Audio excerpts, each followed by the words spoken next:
Your alarm doesn't wake you. Your phone does. Not a call, a flood. 14 news notifications stacked on your lock screen, all published in the last 90 minutes, all using a word you've only ever seen in history textbooks and movie trailers. You lie there for a second, thumb hovering, telling yourself it's probably nothing. A regional thing, something happening somewhere else, to someone else, the way it always is. Then you open the first article, and the dateline is your own country. Health officials are confirming community transmission, not a handful of travelers who caught something abroad, but ordinary people in ordinary places who never left the country and never met anyone who did. That distinction is the whole story. A single imported case is containable. Community transmission means the thing is already inside the walls, moving through people who have no idea they're carrying it. You check the time. 6:14 a.m. Nothing outside your window looks different. Your street is the same street. Your coffee maker still gurgles the same way. That's the part that will feel strangest later, looking back. How normal the first morning looked. Right up until it didn't.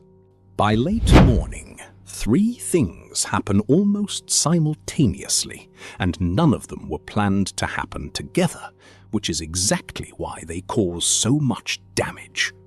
First, your workplace sends a company-wide email. It's cautious, hedging, full of phrases like monitoring the situation closely. Nobody in leadership actually knows what to do yet, and the email reads like it was written by 6 people arguing over Slack in real time. It basically says, "Come in tomorrow like normal." That sentence will look almost comedic in a week. Second, your phone buzzes with a message from your cousin who works at a hospital 2 states over. She doesn't send a link, she sends 4 words. It's already here. Everywhere. You don't know what to do with that. You can't verify it. You can't dismiss it either. Third, and this is the one that actually changes your afternoon. You walk past the pharmacy on your usual route, and the shelf where the hand sanitizer normally sits is empty. Not low. Empty. A gap in the shelf, shaped exactly like the thing everyone suddenly wants. This is the real mechanism worth naming, because it's not hypothetical. It happened, verifiably, in early 2020. In the opening weeks of the COVID-19 outbreak, the US Centers for Disease Control distributed its first batch of diagnostic test kits to state labs, and a manufacturing flaw in one reagent component caused a large share of those kits to return unreliable results. It wasn't a conspiracy or a cover-up. It was a quality control failure in a lab reagent, and it meant that for roughly a month, the country trying hardest to track the virus was functionally blind to how far it had already spread. That single supply chain defect is arguably one of the most underrated failure points in the entire early pandemic timeline. Not the virus itself, but the machinery meant to measure it, breaking exactly when measurement mattered most. That's the thesis worth sitting with. Pandemics are rarely lost to the pathogen alone. They're lost to the gap between when something starts and when the systems built to detect it catch up. That gap is where all the real damage happens, and it's completely invisible from inside a normal morning. By nightfall, the tone online has shifted from cautious to frantic, and frantic spreads faster than any virus ever could. You scroll past a video of a supermarket parking lot somewhere 3 hours from you, packed at 9 p.m., people wheeling out carts stacked higher than their heads. You don't know if it's real, staged, old, or happening right now. Nobody does. That uncertainty is its own kind of infection, a second contagion running parallel to the biological one, spreading through screens instead of lungs. Your city hasn't announced anything official. No lockdown, no curfew, no press conference. Just silence from the people whose job it is to tell you what to do, and noise from everyone else filling that silence with their own guesses. In the absence of an official signal, people build their own, and the ones they build are almost always worse than reality, because fear fills a vacuum faster than facts can. You go to bed not knowing if tomorrow is a normal Tuesday or the last normal Tuesday for a while. Both feel equally possible, which is its own kind of exhausting. The jump from day 1 to day 4 doesn't feel gradual. It feels like waking up in a different country. Your workplace email from 3 days ago, the one that said, "Come in tomorrow like normal," has been quietly replaced by one telling you to work from home indefinitely. Schools in your district close out of caution, which is the phrase officials use when they don't yet have the authority or the confidence to say the real reason. Your city hasn't declared an emergency, but 3 neighboring ones have, and policies are starting to differ block by block, which confuses people more than a single unified rule would. You notice something small but telling. Your group chats have split into 2 camps. One is trading grim statistics and hospital anecdotes. The other is insisting this is being blown wildly out of proportion. Both camps are made up of people you trust.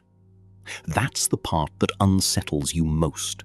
Not the virus, but watching people you've known for years suddenly seem to be living in different realities, reading different numbers, believing different sources based on the same 4 days.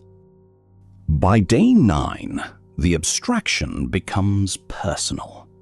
Someone in your extended circle, not a stranger in a headline, someone whose name you actually know, tests positive. Suddenly, the thing that was a scrolling notification a week ago has a face, a voice, a person who texted you a joke last month. Hospitals in the hardest-hit areas start using a term that will define the entire event for people who study it later: surge capacity. Every hospital is built to handle a normal daily flow of patients, with some buffer for a bad flu season or a highway pileup. Surge capacity is what's left when that buffer runs out. Temporary wards, cancelled elective surgeries, staff pulled from departments they weren't trained in, all improvised in real time. It's not a failure of doctors, it's math.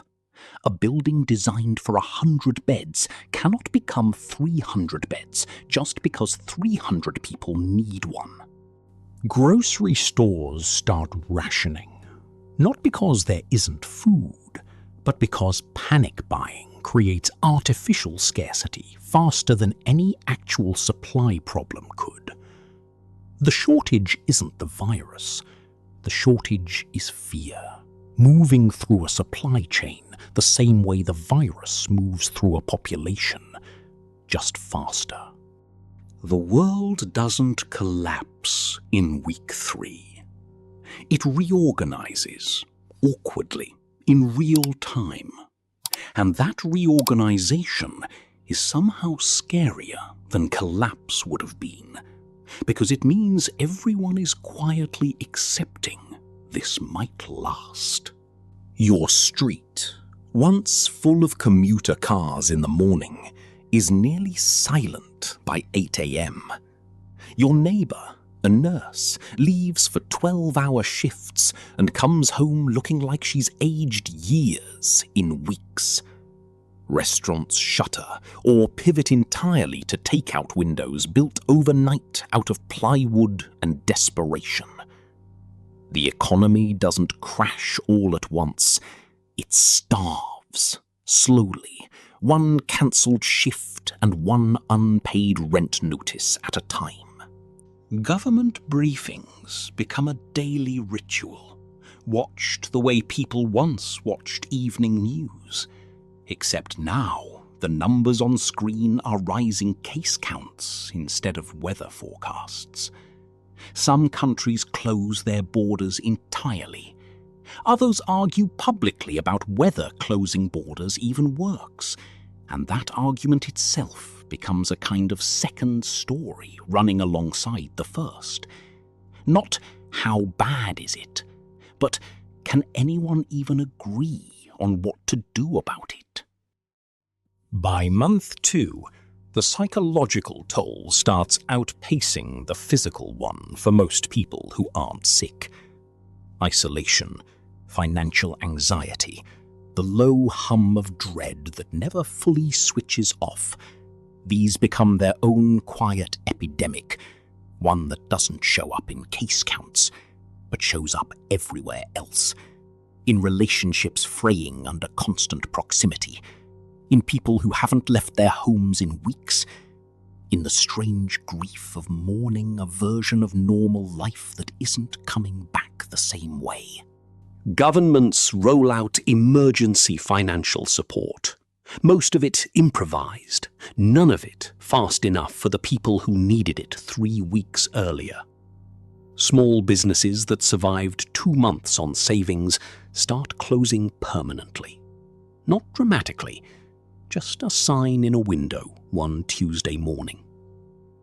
Meanwhile, scientists working around the clock share data across borders faster than diplomats do, which is its own quiet, underreported story. How the people actually solving the problem often move faster than the institutions meant to manage it. By month 6, the world hasn't ended. It's just different, in ways that will take years to fully name. Some habits from the early weeks, the hand-washing, the distance, the way people flinch at a cough in public, stay long after the emergency itself fades into something manageable. Some businesses never reopen. Some relationships don't survive the isolation. Some jobs are permanently replaced by the remote versions improvised in week 3, because it turns out the improvisation worked well enough to keep.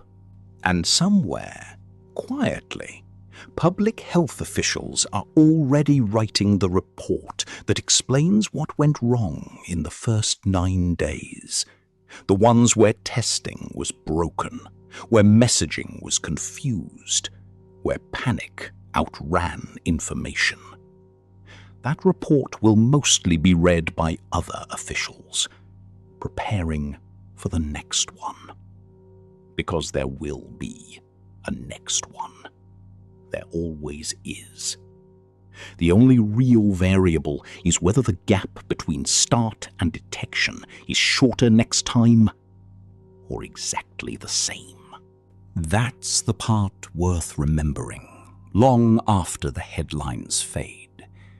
It was never really about the virus.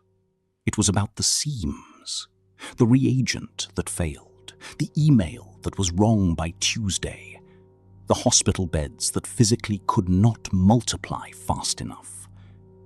Pandemics don't expose a single point of failure. They expose every seam in a system all at once. And the ones that hurt the most are always the quiet, unglamorous ones nobody was watching.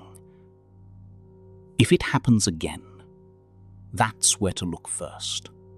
Not at the sky or the border or the headlines. At the seams.